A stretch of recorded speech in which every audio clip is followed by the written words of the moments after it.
Olá, pessoal, boa tarde, sejam todos bem-vindos. Estou sem câmera, mas estou aqui com vocês.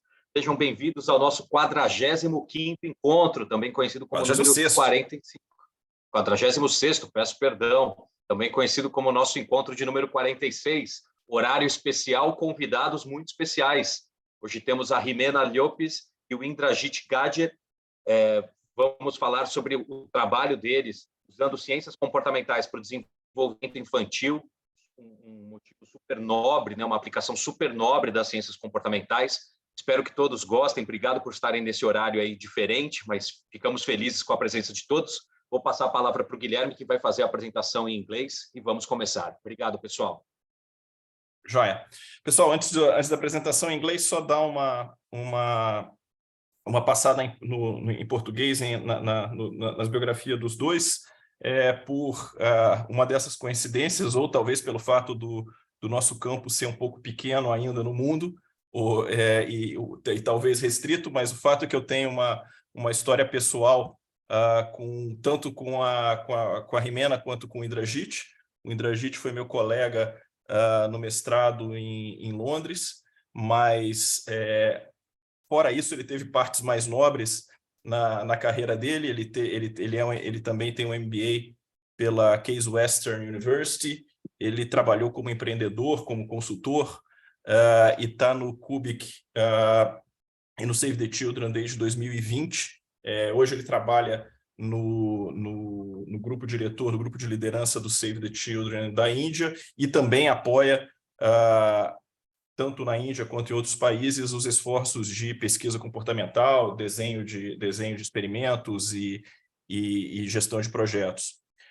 A Jimena, a gente trabalhou junto lá atrás no Banco Mundial. Na verdade, eu trabalhei como consultora associada do Banco Mundial num projeto em que ela estava gerindo no Recife, numa companhia de saneamento, e ela saiu do Banco Mundial e se juntou ao Save the Children, especificamente na unidade Cubic, em setembro de 2021.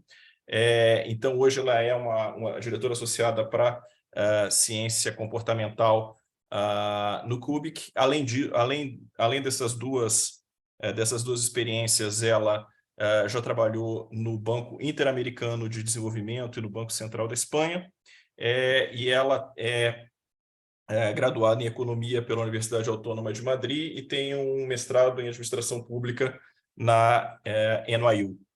So, Jimena, Indrajeet, with no further ado, please, the floor is yours. Thank you for coming. Well, it's for us is a great pleasure as usual, but now sharing with a bigger crowd. Thank you so much, Guilherme. It's really a pleasure to be here. I've heard about this team for long ago, so I'm very happy to finally be able to meet you guys. And as Guilherme mentioned, we've met before, and it's really a pleasure to be here. I wish I could speak Portuguese, but that's going to happen in my next life. Yeah. I understand. So I'm going to be presenting today.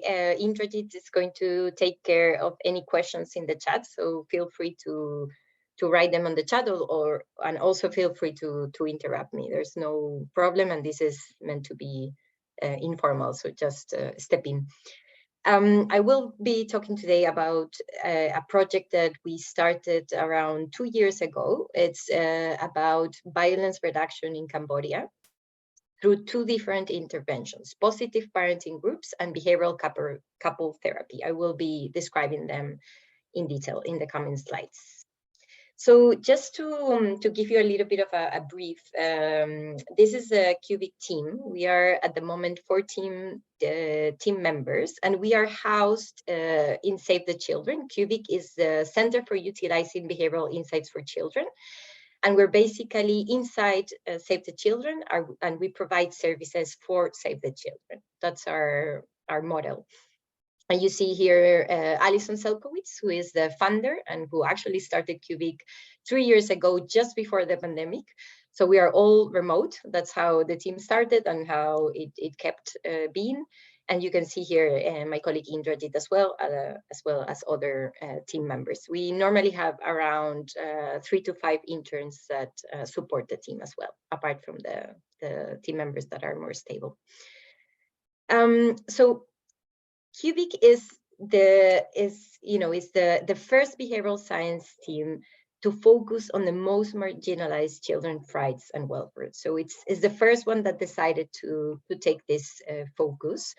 And our mission is to apply behavioral science specifically, for these children, for the most marginalized children.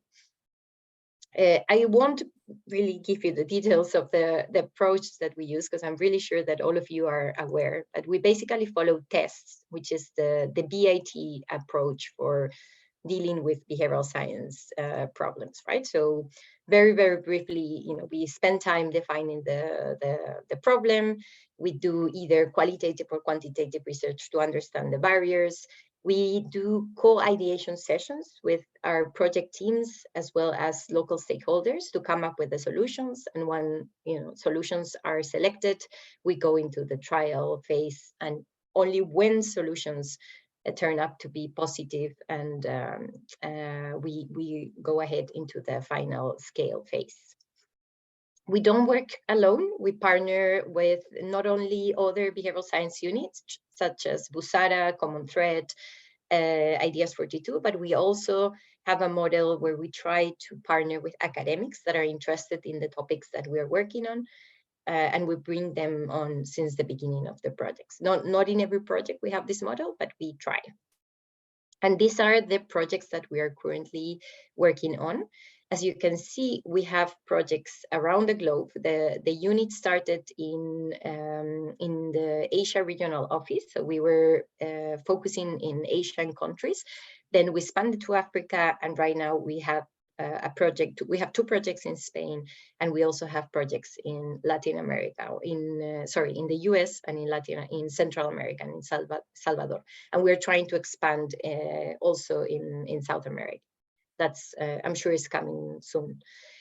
So we not only have projects in countries, but we also have projects that are within Save the Children as an institution. And those, you can see them under the global in the left panel of this slide. As I mentioned before, we are housed at Save the Children, and the way we work is that we work together with our Save the Children colleagues that are in different countries. We partner with them. Normally, they come to us with a problem, and we basically, since the design of the proposal, we insert the behavioral science process, and we come to an agreement on how the project is going to be rolled out. So that's more or less the model that we have been following. Okay, so that was a very brief introduction. Now let me tell you about this particular project in Cambodia. Violence against children and women is a pressing issue in Cambodia. When we looked at the numbers of the baseline survey that we conducted, we saw that more or less 90% of the caregivers were reporting using violence against children. 44% of them was physical violence, and the rest was psychological violence. And not only that, but we also interviewed children, and 85% of them reported experiencing some type of violence. 90% of caregivers believe that using violence to raise children is acceptable. And when we ask about violence against women, 1 every 4 men reported that they were using violence. Again, this includes psychological and physical violence. So, we started thinking, okay, what can we do in this situation, right? Like, what are the options? And we thought about different hypotheses. So on one side, we thought, like, caregivers are probably using violence because they do not know that it's bad, right? Like, it's probably a social norm. It's probably something that they have been doing, since they observed in their households, and they are repeating the behavior. and they probably do not know how to raise children and treat their partners without violence, right? So we assume that they are having poor parenting skills. On the other side, there's a lot of theory that says that drinking alcohol leads to violence. And why I'm saying this is because these are kind of the two hypotheses that influenced the decision of the interventions that we ended up implementing. I'm going to start with the first one, right? With this assumption that caregivers do not know good parenting skills. So it's been a while that the government of Cambodia, together with Save the Children Cambodia, are promoting what they call positive parenting group sessions. These are 12 monthly sessions that are led by a local facilitator, usually volunteers that are given a stipend to do this. So these are people that the community knows, where caregivers learn different parenting skills. These have a very set curriculum, has been designed by the government, and has been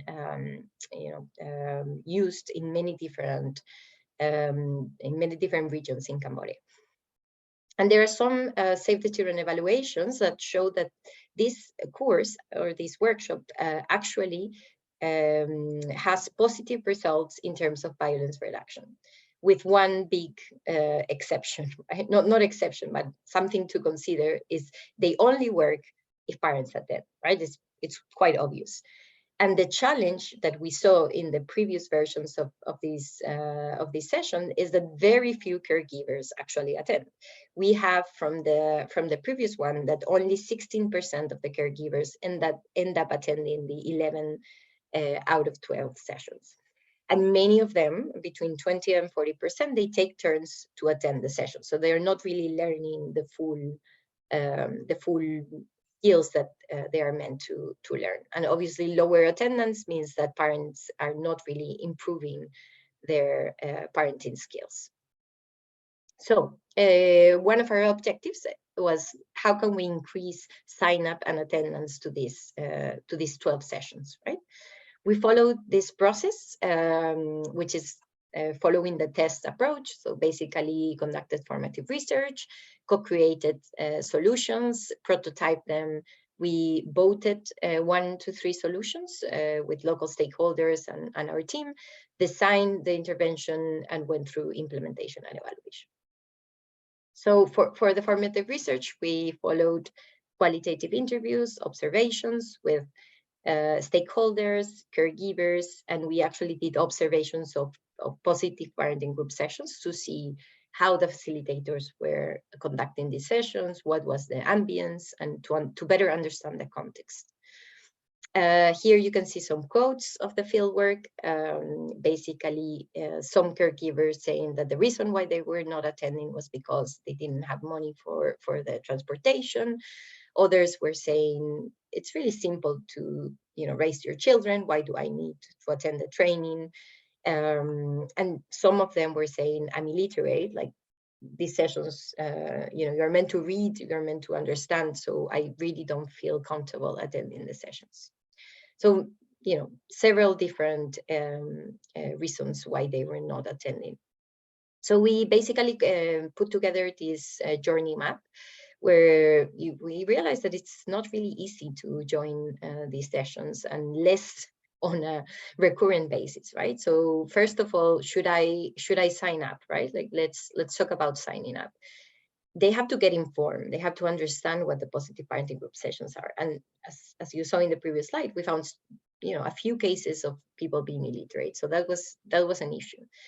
Then on their decision to sign up, we found many caregivers lacking the confidence, influenced by gender norms. So basically, women are meant to take care of children, not men. Cognitive load, being very busy and not placing a lot of space in their brains to think about this.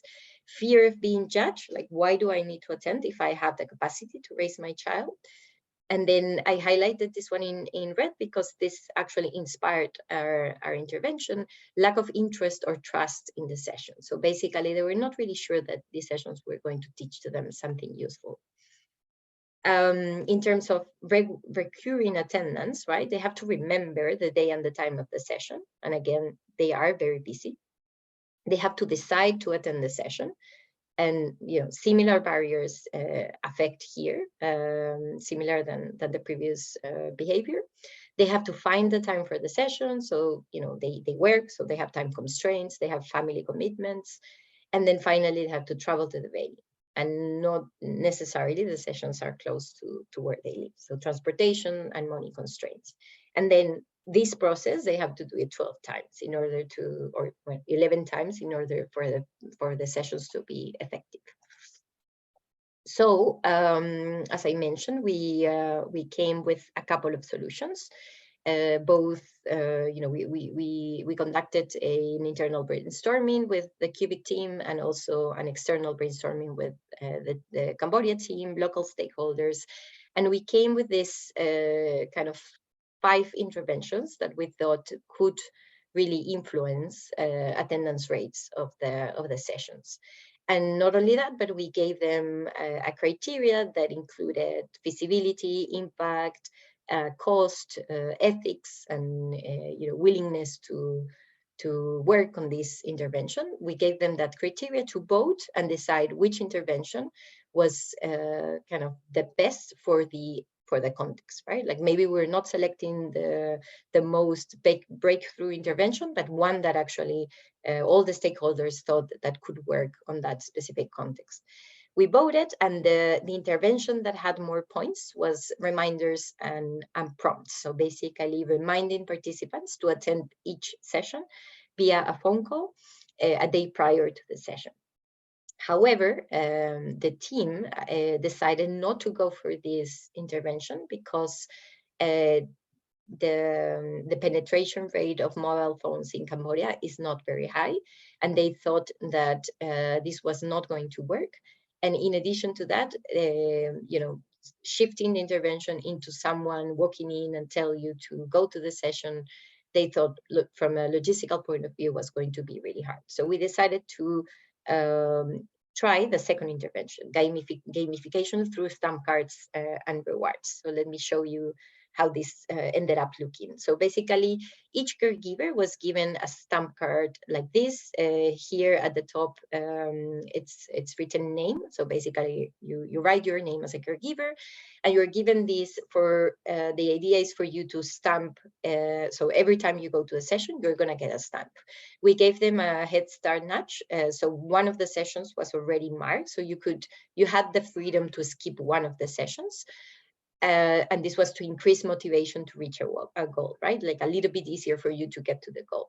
And then in addition to that, we gave them non-monetary rewards. So basically every 3 sessions, you were going to get a gift. This gift was a surprise. So there was an element of not knowing what you were going to get. And then this gift was going to be better every time that you completed 3 sessions. So as you can see there, the gift started growing in size, right? Like 3, 6, 9, and 12. Gifts were really like sweets and biscuits for the first time, then a scarf, a sarong, that is like a skirt in Cambodia, and finally they got a towel. So this was the idea that we co-created together with the local stakeholders. In terms of the design, we had a total sample of 317 caregivers that were randomly assigned to treatment 1, treatment 2, and the control group. The control group received no intervention, at least until we finished, and then they started doing the positive parenting sessions after we were done. For treatment 1, these were regular positive parenting group sessions. So basically no rewards. It's just like business as usual, the same way as they were doing the positive parenting group sessions before. And treatment 2, they got the stamp cards and the possibility of getting the rewards conditional on attendance. Caregivers were randomly assigned to treatment and control. And once they were assigned to this, they were grouped into 15 classes. We wanted to look at 2 different outcome measures. The first one is the effect of treatment 2. Treatment 2 is our design, to call it one way, on attendance, right? So we looked at the difference on attendance between treatment 1 and treatment 2. And then we also wanted to know the effect of going to a positive parenting session. So the effect of attendance on violence indicators. So testing treatment 1 and treatment 2 versus the control group. And we did this, the first one was gathered through attendance sheets. So every day that a session happened, we received the attendance sheets of who attended. And then for the violence indicators, we conducted a baseline survey and then an endline survey at the end. Okay, let me give you a preview of the results of this trial. Unfortunately, we find no evidence that the stamp card or reward increases attendance rates to the positive parenting group sessions. That's when we test treatment 1 versus treatment 2. There are some interesting things that I'm going to tell you about in a couple of slides, but overall there was no difference between one or the other. And we find evidence that attending to the session does reduce overall violence. This happened in treatment 1, so the one that received no rewards, with close to significant effect on psychological violence in both treatment 1 and overall treatment group. So this is funny. Like, this was our plan, right? Like, when we got started, we were going to have sessions every Saturday. This was based on the formative research findings. It was the moment where caregivers mentioned that had more time, and every 2 weeks we were going to have a session. So I won't bore you with the details, but this is what actually happened, right? There was our team got COVID at the beginning of the first session. We had to delay it. The first session that we conducted had a very, very low attendance, so we had to regroup the classes in terms of location. We respected the assignment of the treatment, but we had to regroup the caregivers depending on their location, because they were not going to be moving around as we had grouped them. Given that we had to combine session 1 and session 2, there was at some point we learned that there was going to be a massive rise migration, so caregivers were going to be away. So we had to start to rush, and instead of every 2 weeks, we conducted sessions every week. And for the same reason, at the end, we had to combine sessions 11 and 12. So this is the reality of when you are implementing projects in a context like this.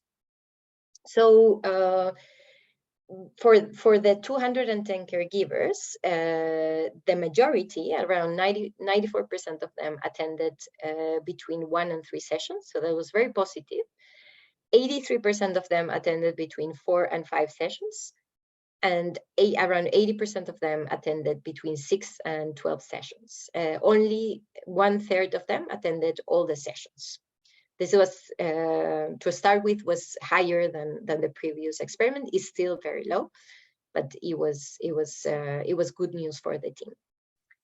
What were the main reasons for not attending the sessions? Basically, the people saying that they were busy with other work and that the timing of the sessions was not suitable, right? Like, we really try hard to ask them when was the best time, but I guess it's really hard to coordinate a lot of people and make sure that everyone is having the sessions at their most desired time.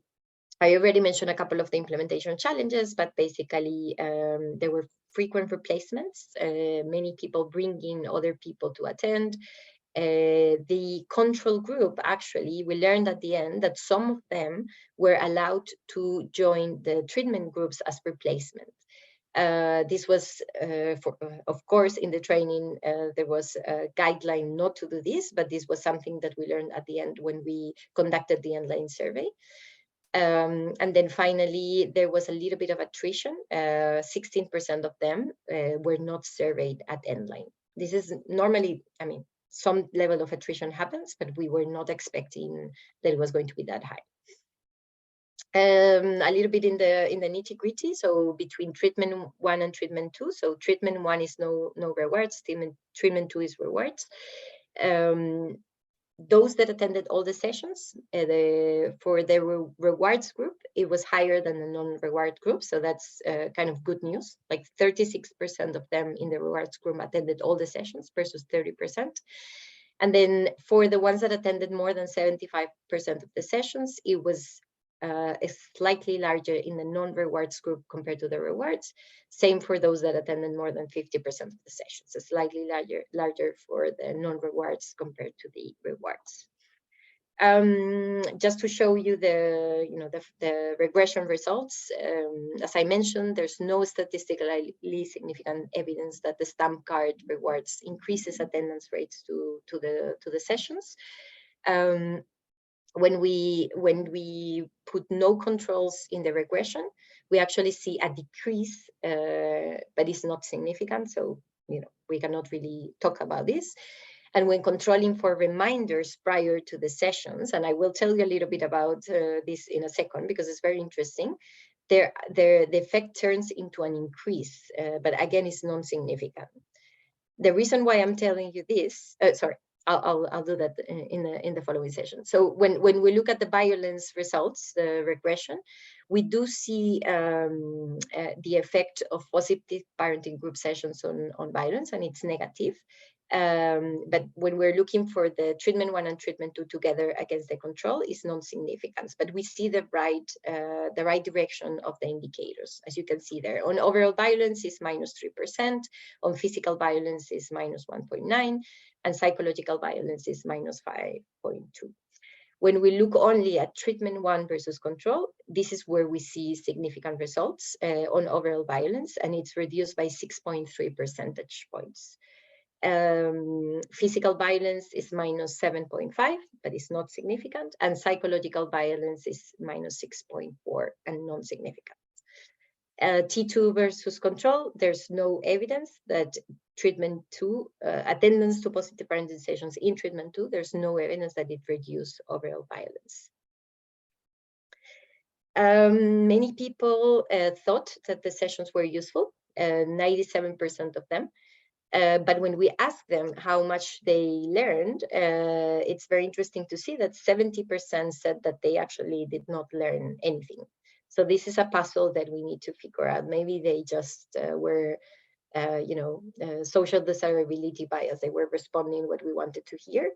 But there is something here that we need to figure out. Maybe it's about the session of the contents that are, pulling them back from attendance.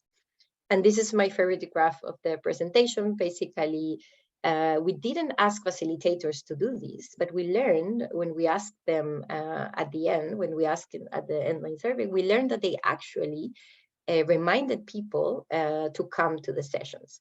And basically, facilitators were trained in the same room, both the ones that were going to be assigned to the rewards team compared to the non-rewards team. So those that were in the groups of no rewards, they knew that there were some people, some facilitators that were going to be were going to have a little bit of an advantage because their groups were going to have rewards. So what did they do? They actually reminded participants much more than the rewards group to come to the sessions prior to the sessions happening. And the difference is significant. So as you can see, 74.6% of the times in the non-rewards groups, the facilitators took the phone, or they actually, different methods. They could also go to the participant's house and knock their doors and remind them to attend the sessions, compared to the rewards team, where the rewards treatment, where the facilitators did this only 60% of the times. Again, we did not ask them to do this. This was their own strategy, but it seems that the facilitators of the non-rewards group, they felt that they were disadvantaged and they wanted to do a little bit of an extra mile to have their caregivers come. And this actually it was more effective than our rewards intervention. So just as a summary, there's no evidence that the stamp card reward increases attendance, as I mentioned before. We are not seeing results because the facilitators in the treatment 1, so no rewards, they put more effort to remind participants. As I just showed you, 75% of the participants were reminded every time of the sessions before the sessions took place, compared to 61% in treatment 2. Again, we experienced more attrition than we were expecting. So the effect size might have been too small for our sample size. And then when we look at the violence, all the signs are in the right direction. So we are happy to see that. But basically, significance was not always achieved. It was achieved when we were looking at T1 on violence. And if you want to know what that actually means in terms of numbers, so there were 100 caregivers.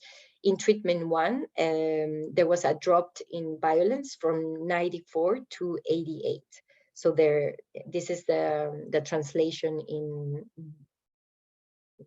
Sorry. This is the translation if we want to look at it in practical terms. Some caveats: these are all self-reported measures influenced by social desirability bias. So caregivers might have known what we wanted to hear. Okay, let me go to the second intervention. Guilherme, let me know if I just need 10 more minutes and I think I'll be done. But let me know if I have to rush. No, okay. 10 minutes is good. Okay, so the second intervention was the behavioral couple therapy. This was focused specifically on ways to reduce alcohol consumption, so that the theory of change says that if you reduce alcohol consumption, then there are less likely to have situations of violence within the household. And we did a lot of research, and we found that there are various studies that were showing a causal relationship between behavioral couple therapy and the reduction of alcohol consumption and violence. So BCT is basically an adaptation of cognitive behavioral therapy. Maybe you have heard already this term, but it's used with couples, not individuals, but couples. And it's basically, a psychotherapeutic practice often used to address mood, anxiety, and what the objective is to shift participants' thoughts and behaviors. And it has been applied to many different contexts to try to reduce or change antisocial and violent behavior in individuals. This is CBT. The kind of modification of BCT is that we are working with couples, not the individual by itself. So just to give you a very quick background, in Cambodia, there has been a huge increase in alcohol consumption. So from 2005, there was they drank on average 2.6 liters of alcohol, whereas in 2018 they went up to 6.64, and this is higher than countries that are in the same region. And alcohol use, as in many other countries, is more prevalent in men compared to women. So our objective was not really to come up with a solution to reduce alcohol consumption, but rather like how can we implement BCT in the context of Cambodia to try to reduce alcohol consumption and therefore violence. So it was more a feasibility study than a complete behavioral science process approach. As I mentioned before, we used we did a lot of desk review, designed intervention and adapted it to the local context, and then implemented and evaluated. What we did was we ended up selecting 8 sessions. This was influenced by the opinion of different experts that had done similar sessions in the past, and they told us that no less than 6, no more than 12. So we ended up doing 8 sessions. The frequency was once per week, 1 hour of intervention, and then we had volunteer counselors. These were students in their final year of psychology or social works from the University of Cambodia, and they were assigned 5 couples, each of them. This is the design. We ended up recruiting 240 couples. Half of them were assigned, randomly assigned to the treatment, and half of them were randomly assigned to the control group. And basically, we wanted to see the effect of the sessions on alcohol use. We measured this with a baseline, end line, and also breathalyzers data. So basically, every week, someone was going to be coming to your house randomly to test your alcohol breath. And then finally, the effect of the treatment own perceptions of violence, baseline and endline. And these are with both female and males within the couple. So we got responses from both of them. Again, and this, sorry to bring not very positive results, but we find no evidence that BCT reduces alcohol consumption and or violence. This is the plan. Again, we were going to conduct the baseline survey, then we would start with the sessions at the end of July, and then for 8 weeks, 8 consecutive weeks, we were going to conduct the 8 sessions. One of the very important things of the design is that every week you would do a session, and then that same week there was someone coming to your house to measure your alcohol breath. The reality is that there were issues with the delivery of the mouthpieces. Mouthpieces are inserted into the breathalyzer every time that you change subject or that you do a new test. And you know, for reasons after COVID, the delivery chains were completely great bottlenecks. So the breathalyzers were supposed to arrive at the beginning of July, and they ended up arriving on September 16th. So we had to switch the design, and instead of measuring the alcohol breath every week after the sessions, we had to wait until the end. Yeah, this is the most important thing. From the 120 couples that were assigned to the treatment, only 81 attended the first session. That was a surprise to us. We thought that they would understand what they were actually consenting and be willing at least to attend the first session, but not everyone attended. 57% attended between 2 and 4 sessions, 45% that attended between 5 and 7, and only 49 couples, this is the 40% of our sample, attended all the sessions. They said, again, they were busy with work, they migrated to another area. Apparently migration in the areas where we were was very high, and it was like seasonal migration. And some of them just stopped drinking, so they decided not to come to more sessions. Some things here, we learned that participants were not really aware of what they were signing up for. So they said that they didn't know it was going to be so intense. It was a very tight project timeline. We had the counselors traveling every week from the city to this rural area. It took them like 5 hours of travel, so we couldn't really improvise. And you know, if the couple was not ready, there was a little bit of flexibility to move the session to the following day or the following day, but not really to change it completely. So that was an issue, and 20% of participants were not surveyed at endline. There was a high attrition for the reasons that I mentioned earlier. Like some of them did not want to participate, some of them migrated. We think that the program was too intensive for their busy schedules, and that's one of the main reasons why they did not attend they dropped from the BCT and they dropped from the endline survey. As I mentioned, there's no statistical significant evidence that the BCT reduces male alcohol consumptions, because both groups actually reported a reduction in drinking, so that didn't help towards the results.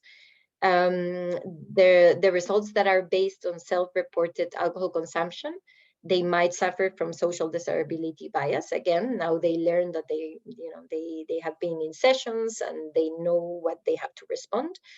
And then from the objective measures, the breathalyzers, it shows no decrease. But again, we lacked baseline values for better comparisons, because we had to start the collection after the intervention had taken place. So many things that could go wrong actually went wrong. On domestic violence, there was a decrease in violence against women, but not significant. And both groups reported a reduction in violence as well. Caveat, results are based on self-reported violence and might be influenced again by social desirability bias. So overall, we're seeing, again, the indicators are in the right direction, but we don't have enough power to see significant results, or that is one of our hypotheses. Participants were satisfied with the counselors. That was good news, and the materials of the sessions, and they found the sessions useful. Women, the majority of the women surveyed thought that their male participants, they all thought that the session length was just right. And around 80% of the women thought that their partners were actually drinking less because of the participation in the session. So they saw them as something positive. Conclusions from this trial: there's no evidence that BCT reduces alcohol consumption or violence. The signs are in the right direction, but we are not seeing significant results. And we actually did propensity score matching techniques because we wanted to see what happens with those that attended the 8 sessions, like that the very high achievers that stayed for the 8 sessions, the 49 couples that stayed for the 8 sessions. And we tried to find a synthetic control within the control group that could be compared against them. And we did find a reduction in frequency of drinking and number of drinks consumed, and an increased proportion of negative breathalyzer tests. However, these results really need to be shown with a grain of salt because we are only talking about 49 couples, and we did not really want to make this the highlight of the results. We're still looking into options, but it's not something that has sufficient solidity to be shared widely. Why aren't we seeing results? As I mentioned, well, there is one issue. There was very low levels at the beginning of drinking. The way we recruited individuals, we went to the village chief and we asked them to find individuals that were drinking heavily, and they guided us towards those people. However, when we conducted the baseline, we didn't see high levels of alcohol consumption, and we thought that one of the reasons was that they didn't want to tell us. But we ended up with very low baseline levels of alcohol consumption. Only 23% of the women reported that their partners drink alcohol on a weekly basis. And although there was a high levels of violence, it was more psychological than physical. So that could also be a reason why we're not seeing a difference on the physical results. Other challenges, I mentioned this many times, but social desirability bias may have influenced to underreport this socially undesirable behavior, making it really difficult to measure the intervention effect accurately. And the effect size might have been too small because we had a very small sample size. Many people dropped from the intervention as well as from the end-line survey. Very quickly, takeaways. The engagement of lay counselors was very successful. People were happy and they actually got experience for the future. They were trained heavily to do this, to run these courses, and they had a mentor all throughout. We learned that we have to target better, not necessarily through the village chiefs, but actually finding people that declare that they drink alcohol.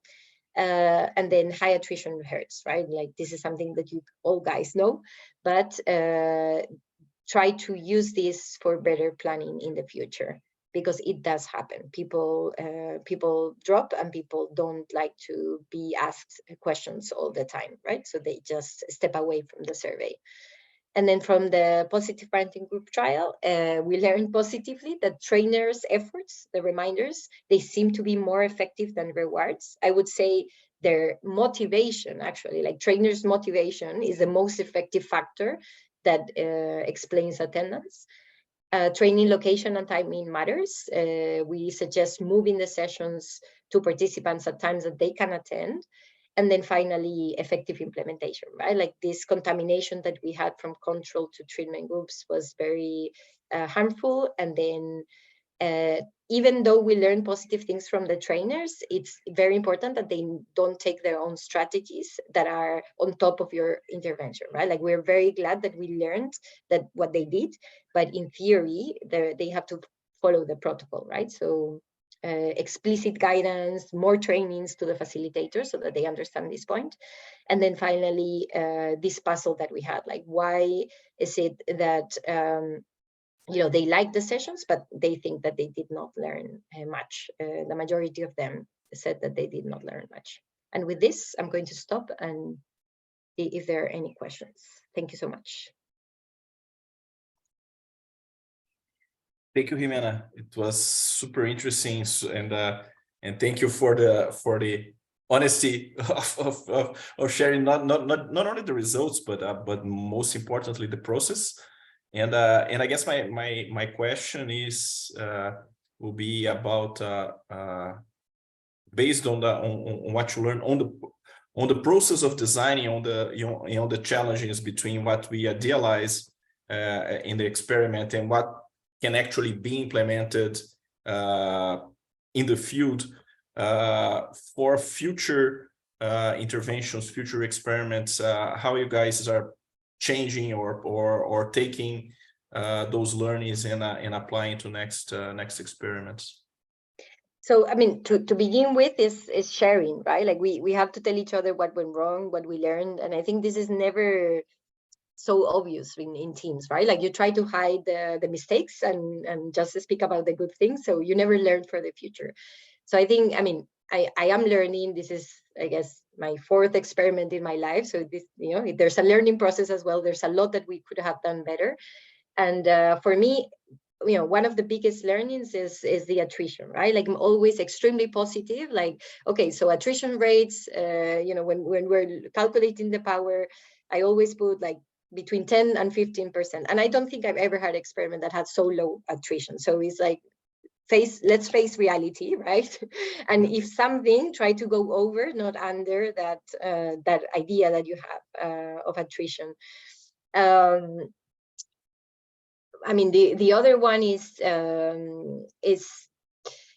we work in really hard environments, and you always assume that people understand the protocol, what you're trying to achieve, and it's not necessarily something that is going to be transmitted in one training session, right? Like you have to, I mean, in my experience, I think you must find the moments to repeat and repeat and repeat the main points of the protocols and make sure that everyone understands what a treatment is, what a control group is, why is it that you cannot invite people from the control group to the treatment, right? It may sound obvious if you are familiar with these terminologies, but in the context that we work, it's not obvious, right? And you may need to say this more than one time. So those are kind of the 2 things that I'm trying to learn for the future, but I'm happy if Indrajeet, if you want to give your thoughts as well, that would be great. No, I think, I mean, you summed it up very well, Jimena. The fact of the matter is that, at the end of the day, implementing this intervention or any intervention for that matter in a complex intervention area like Cambodia is not easy. Of course, we have our local Save the Children Cambodian team that's very adept at doing so many projects and studies in those areas. But at the end of the day, every project is a new project. The challenges are different. One of the things is that, like for the positive parenting sessions, I remember, like, we realized that people were not attending those sessions because they had to go and work in the factories or on the rice plantations, and it was like time for harvest. So they had to kind of, take, you can't really break their routine or their cycle of life, so when you do these, so you have to take a lot of things into account. Yeah, it's challenging, it's very complicated, but I think Jimena and the team did a very good job considering how difficult it is. And at the end of the day, you have to understand that Cubic, as a part of Save the Children, is a remote team. All of us are spread in different parts of the world, and we have to control things remotely, and you have to manage a lot of like stakeholder relationships and do a lot of follow-ups. So there's that element as well. Being on the ground and implementing that intervention idea is easier than doing it when you are far away. Thank you, Indrajeet. Juliana, I think you have a question, then we jump to Claudia and Vera, and let's see how we go with time. So congratulations, Jimena, amazing. I mean, lessons learned, incredible. I mean, incredible that the number of challenges faced and the lessons learned from it. So congratulations on the resilience as well. I mean, apart from the challenges, of course, there's always the expectations from the clients. So my question to you was an additional challenge for you, actually, So because it's no results, I mean, for us, we can see how much learning came out of it.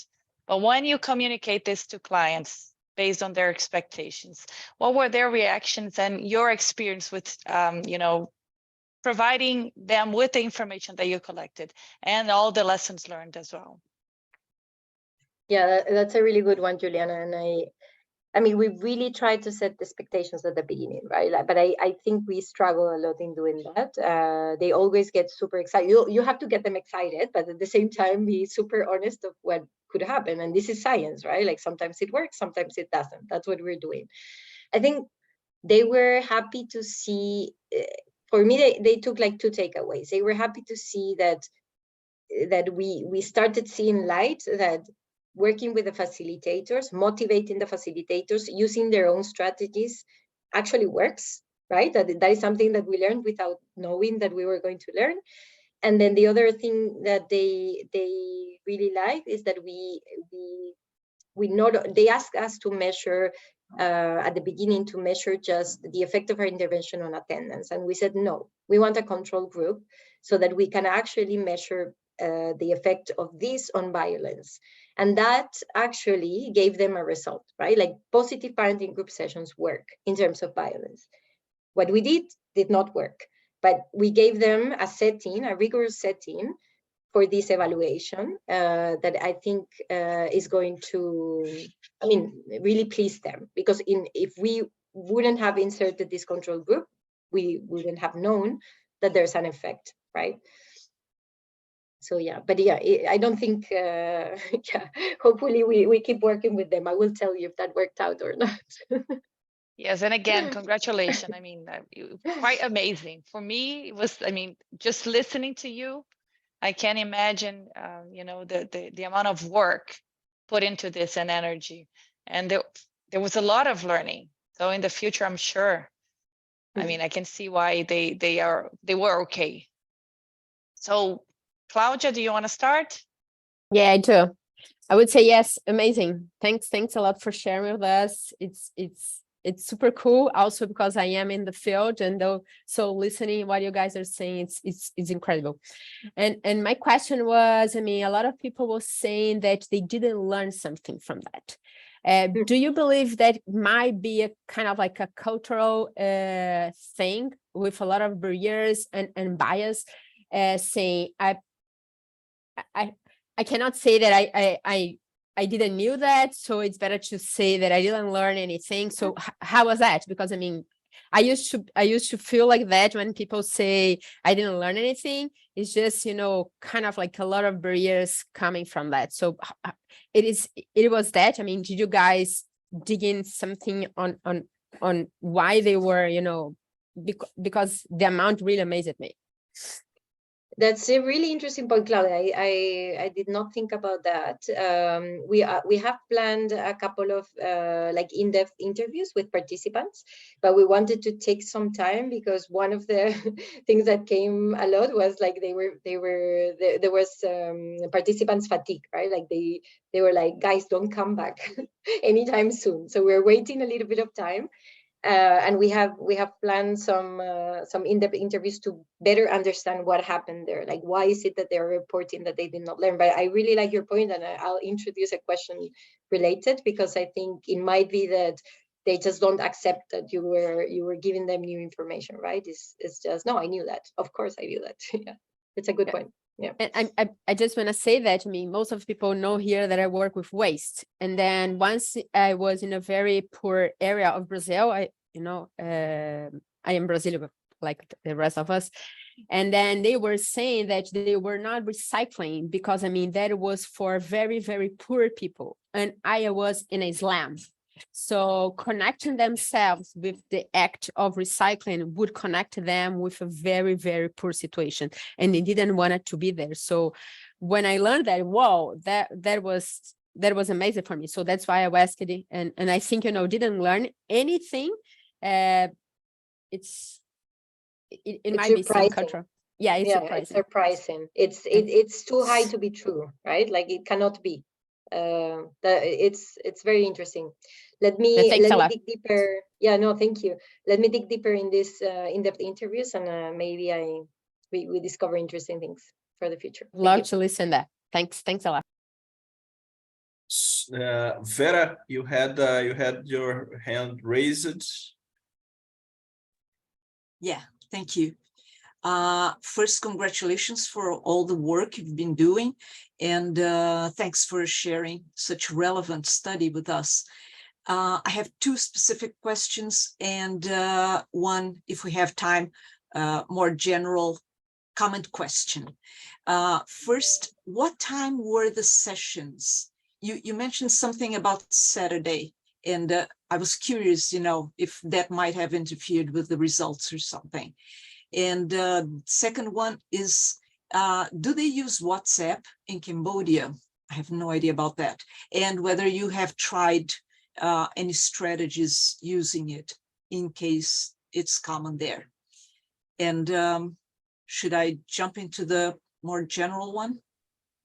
Okay. Please. It seems that I'd like to hear your views about this. It seems that we are perhaps starting to reach another stage in applying behavioral science, a more reflective stage.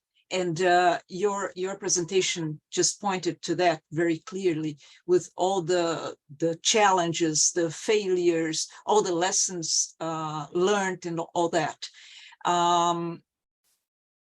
Are you somehow already trying to address these challenges? Like perhaps, for example, self-reported answers, we kind of already know that, they can really fall short of the expected results. Are we already considering other strategies? Because some of them are kind of easy or easier, and then we resort to them, but they don't really work. So I think, this may be the next big challenge for all of us. How can we rethink all this? I'd like to hear something about it. Many thanks. Thank you so much, Vera. And I will start, but I also give the word to my colleague Indrajeet. So timing. We ended up having a strategy where facilitators in each session, they would establish the date and the time of the following session with everyone in the group. So it varied a lot. What we heard at the end is that the timing didn't work. So we were saying, okay, what do you recommend we do, right? Because if this participatory process of selecting the time didn't work, do we just go ahead and figure out the best time based on, I don't know, which information you can have? But that didn't work. I'm happy to hear, ideas on that. Second one, WhatsApp. No, it's not. Like what we heard is that even like regular mobile phone penetration was not high in the rural areas that we were working. So WhatsApp is the next level, right? Like there's no. And on the reflection that you mentioned, I think it's a really, really important one. It's really hard to observe behaviors, right? Like with this incorporation of the breathalyzers, you can not imagine, and Indrajeet can tell a lot about it. It was so hard to convince everyone that we, as Save the Children, international NGO, we were going to be testing. We were going to do a thing that normally police do, right? And it was like convincing the IRB, convincing, the funder, convincing the teams. They were not happy with the fact that we were going to be measuring objective behavior. Then it did not work as planned. We had to do it at the end. But I really struggle to find objective measures of behavior. And I think we have a tendency of saying, okay, at least we do self-reported measures. So in case that the actual behavior doesn't work, we have this, right? As a joker, right? Like just I don't know. And I am completely with you that we should start reflecting and thinking, like, how can we stop and think what is the best way to measure the actual behavior, which is not necessarily possible in some cases. Let me give you an example. I'm working in a project in Indonesia about child labor. The moment that you're present, or the moment that someone external is present in the field, parents stop asking their children to work. right? So you cannot really observe behavior. So we were starting thinking, okay, what can we do? Can we bring satellite images to the fields? But imagine the cost, imagine the logistics to do that, right? Like, how can you actually observe child labor? It's not, no one is going to accept that their children work, because this is already, they already know that this is a practice that Westerns don't want to, you know, you're not allowed to say that you work, that your children work.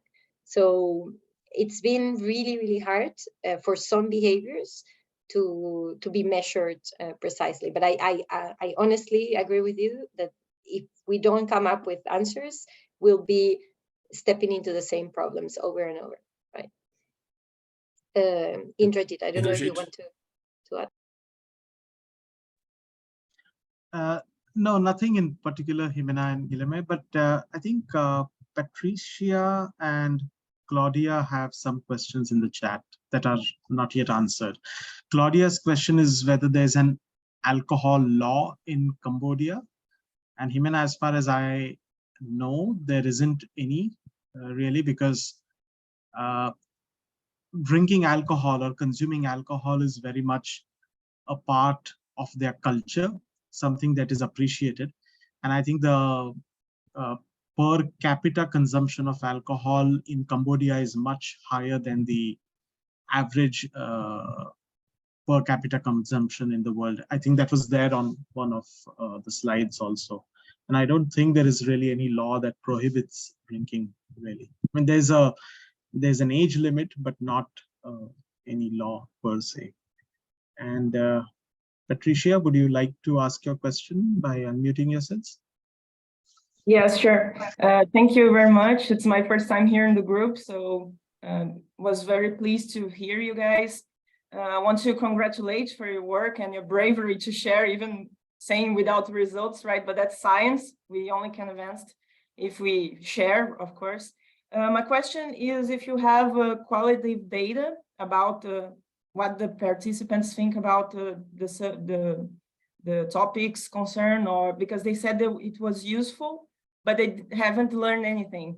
So could you map anything, like some qualitative data, or do you have any advice if we want to continue or to make a similar program here in Brazil? I would like to hear about that.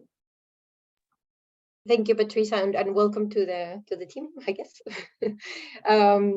So we don't, at the moment, as I mentioned before, we are planning to do in-depth interviews so that we can understand better what happened there. But there was a response fatigue so high from the survey that we got that we want to leave some space.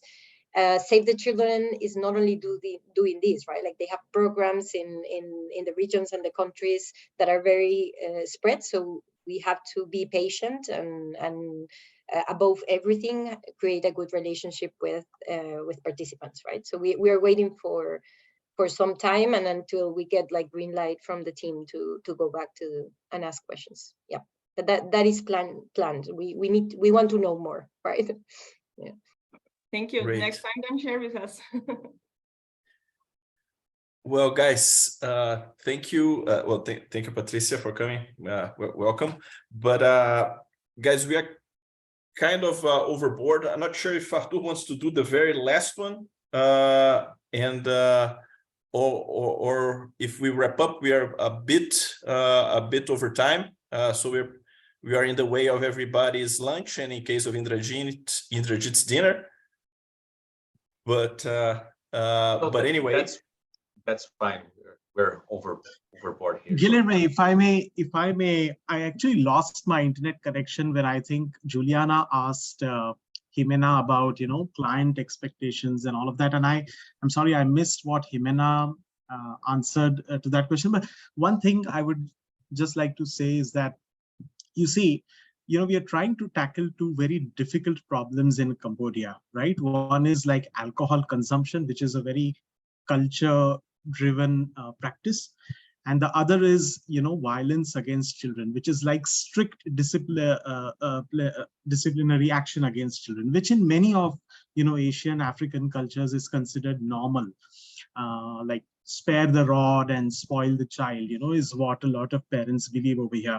So I think somewhere deep down, even the clients, the Save the Children country offices also know that, you know, to bring about a heretical change in someone's behavior is going to be difficult, especially when you have like projects that are on very tight timelines and there are so many different constraints, including resource constraints. And then you have barely a few months to test your, you know, results and all of that.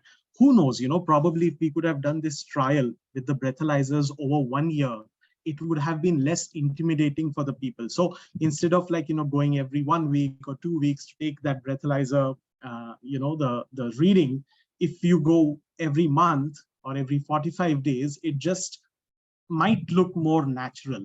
But I think, you know, like it's all about like moving the needle a little bit. If you are able to make a little bit of change, or if you're able to show that, hey, there is a little bit of hope here, or this kind of an intervention might work if it is extrapolated, or, you know, over a bigger geography for a longer period of time.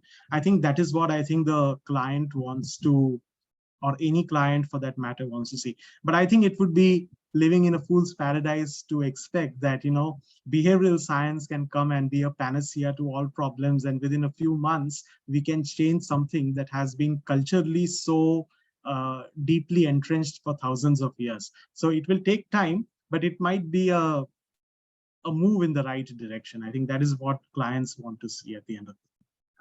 All right, thanks. Thank you so much, guys. I mean, know you both. I knew it was going to be interesting, but it was like super dense and super profound. Actually, I guess we leave with a lot of food for thought in terms of real implementation and sort of the next steps and next moves for the field. So I'm very sure that we will have to invite you guys again sometime next year. So that you can bring the new experiments and share the new learnings. So it's an open invitation ahead of time. I guess Vera, as the godmother of the field in Brazil, you have the honor to wrap it up for us today. Thank you, Guilherme. It just occurred to me that perhaps we should stop trying to measure behavioral science interventions, applications, using the same rule as wild capitalism has been doing it, and expecting, you know, to deliver results so that shareholders would be happy about it. And it's a different story, maybe. Maybe we should make this clearer. It's different. Changing behavior is a huge challenge. We can't expect to have, you know, wonderful, magical results. It doesn't happen. But thank you again, and congratulations again. Thanks, Guilherme. Guys, thank you. Well, next month we'll have our next meeting. We'll get to share the agenda soon. Indrajeet and Jimena, thank you so much, my friends. I mean, we'll speak offline, but again, thank you. Very, very glad to see you again, and I hope to see you in person soon, sometime, somewhere. Of course. Thank you so much for the invitation. It was great to be here. Thank you. Bye-bye. Thanks, everybody. Bye-bye. Bye-bye, guys. You. See you, my brother. Bye.